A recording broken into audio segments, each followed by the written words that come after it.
used to feel this. I used to think, purpose is only for people who have money and are living in luxury. Like, how do you tell somebody who has to work to find their purpose? That's stupid. But lately I've realized that that's not the case.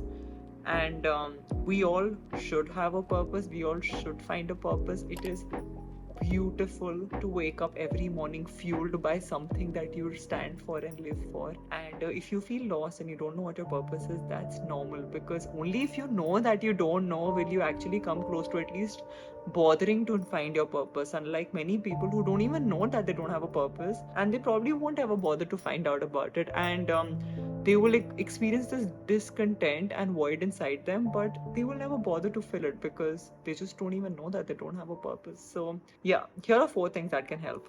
So the first reason is that some people are always distracted. I don't understand what is so much in watching videos and photos that you just cannot stop scrolling.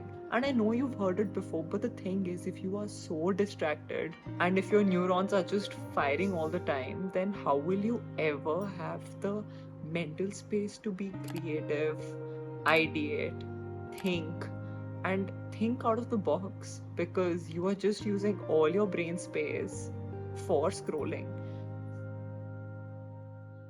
If you're always distracted, then forget that you'll ever find a purpose you want. So please, please, please cap your distractions. You have no idea the future repercussions on your brain health that it has. Please read this book called Deep Work by Cal Newport. That will hopefully encourage you if I haven't.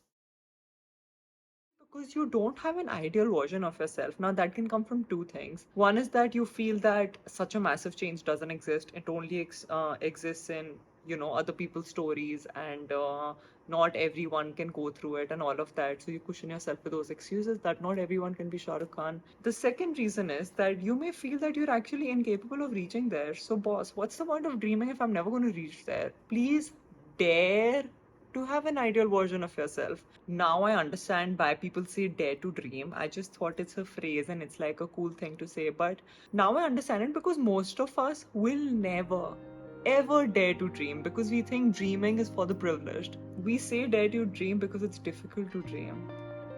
It's just easier to make excuses. It's easier to sort of make peace with your reality instead of actually working hard for a very long time and committing to massive change, because that's the only thing that brings in massive change, right? Committing to it. Please have an ideal version of yourself, because only when you dare to dream that will you realize that, okay, this is my reality, these are my goals, and this is the action plan to reach there, which is what many people don't do. So please, please, please have an ideal version of yourself. And I know it's difficult, but nobody said it's going to be easy.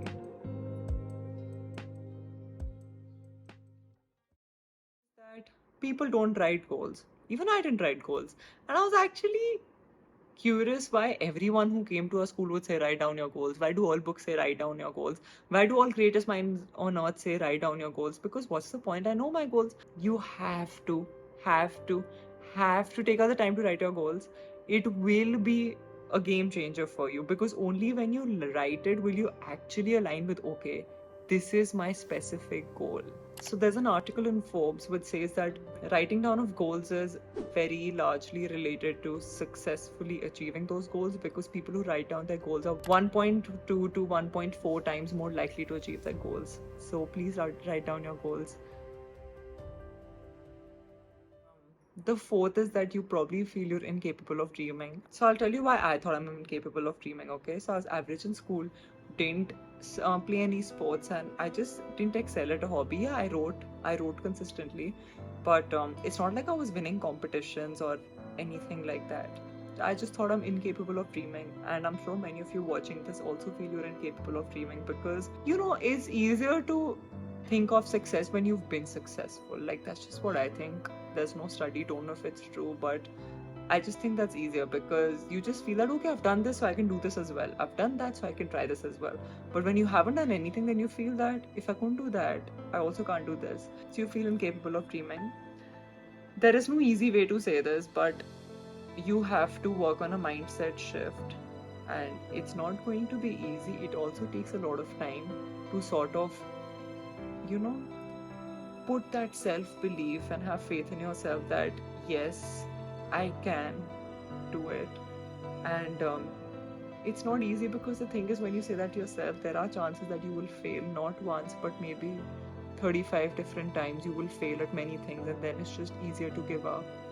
But good things happen when you don't give up.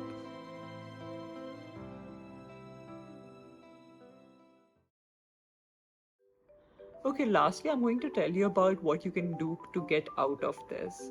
The first is work on self awareness. Please work harder to know yourself. I feel that if there's only one soul in the world you should know entirely, that should be you. And no, knowing your favorite pizza topping or your favorite city is not self awareness, but knowing your deepest insecurities and accepting them, these are just parts of self awareness. But most of us will never dig that deep. That's why most of us do not end up succeeding. The second part is that please spend time with yourself, whether it's going out, sitting in a cafe, taking out time to read, meditating, journaling. Please take out time and spend it with yourself, because my best ideas come when I'm bathing or when I'm just falling asleep or when I'm sitting all alone. Yeah, please spend time with yourself, because I think we all should, right? And this is without being on your phones. The third is that please write your current state and desires. And I know it's not going to be easy. My desire is still way up than where I am. I'm ambitious, but I will not kill my present today with my ambition that if I don't get that, then life is not worth it. Important to be happy, but please write your current state and your desires so you just know how big the gap is. I haven't sugarcoated in this entire video because I just don't see the point of it.